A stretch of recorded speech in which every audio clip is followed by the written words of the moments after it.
बच्चों, आज हम हिंदी व्याकरण का पाठ 14 कारक पढ़ने जा रहे हैं।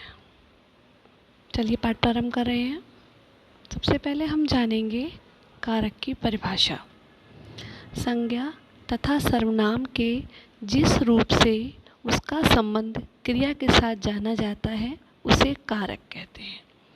अर्थात कारक वह व्याकरणिक कोटि है जो यह बताती है कि वाक्य की क्रिया के साथ उस वाक्य में प्रयुक्त संज्ञाओं का क्या संबंध है।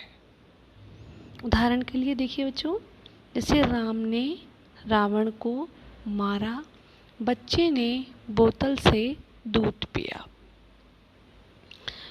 कारक के बच्चों 8 भेद होते हैं।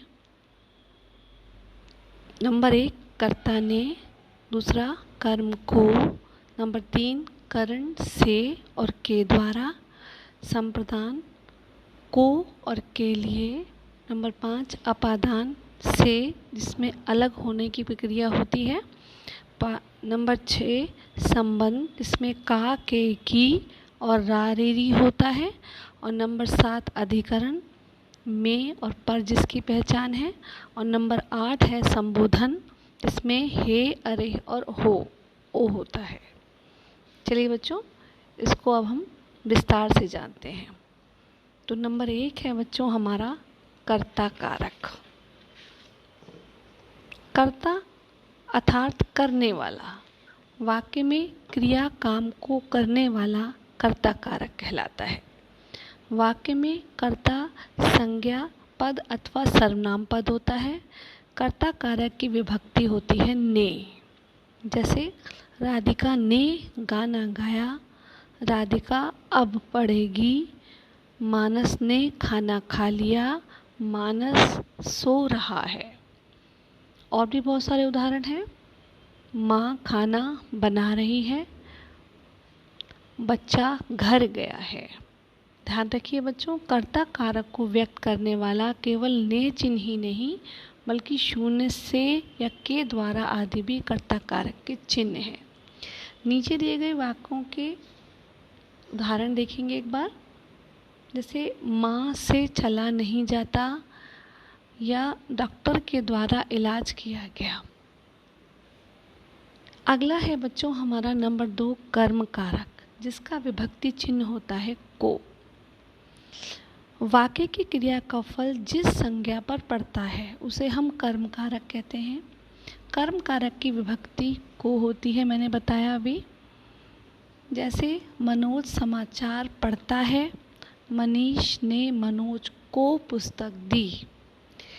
इन वाक्यों में समाचार तथा मनोज कर्म कारक हैं। अगला है बच्चों हमारा नंबर 3 करण कारक। करण का अर्थ होता है साधन, अर्थात जिस साधन द्वारा क्रिया की जाती है, जिससे सहायता ली जाती है, उसे हम करण कारक कहते हैं। जैसे मैं साइकिल से बाज़ार गया, अर्थात बाज़ार जाने में साइकिल साधन है, हमने साइकिल की सहायता ली, तो ये करण कारक है। आज ईमेल के द्वारा भी समाचार भेजे जाते हैं। तो इन वाक्यों में जाने का साइकिल तथा भेजने का साधन ईमेल है, अतः ये पद करण कारक हैं।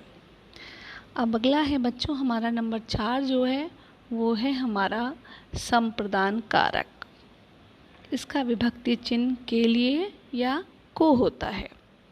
वाक्य का कर्ता जिसके लिए कुछ काम करता है या जिसे कुछ देता है उसे संप्रदान कारक कहते हैं। संप्रदान कारक की विभक्ति के लिए तथा को है।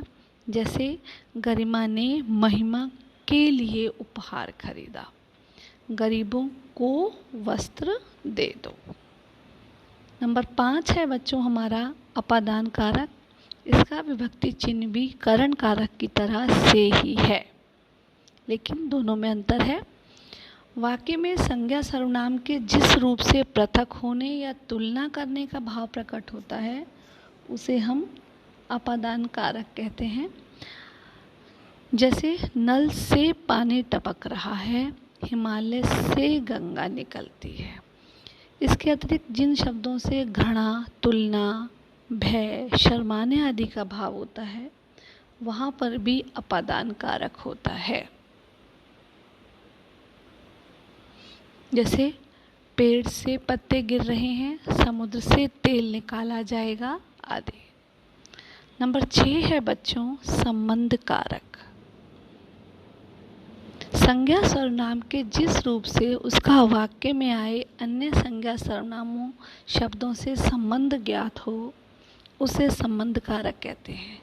इसकी विभक्ति है का, के, की, रा, रे, री। जैसे सिद्धार्थ का कॉलेज पास ही है, श्रेया के पिताजी अध्यापक हैं। आगे देखेंगे हम नंबर 7 अपादान कारक। नंबर 7 है अधिकरण कारक। इसमें देखेंगे संज्ञा तथा सर्वनाम के जिस रूप से क्रिया के होने के स्थान तथा समय की जानकारी मिले उसे अधिकरण कारक कहते हैं। अधिकरण कारक की विभक्ति में और पर हैं। जैसे कमरे में अंधेरा है, गैस पर खाना पक रहा है। जहाँ समय का बोध हो वहाँ को प्रसर्ग होने पर वह अधिकरण कारक होता है। भैया शाम को घर आएंगे। और अंत में है बच्चों हमारा संबोधन कारक। संज्ञा तथा सर्वनाम के जिस रूप से बुलाने या पुकारने का बोध हो उसे संबोधन कारक कहते हैं। जैसे अरे भाई मेरी बात तो सुनो, हे ईश्वर मेरा मार्गदर्शन करो। संबोधन कारक में संज्ञा शब्दों के पश्चात संबोधन चिन्ह लगाया जाता है। आशा है बच्चों आपको कारक भली भांति समझ में आ गए होंगे। धन्यवाद बच्चों।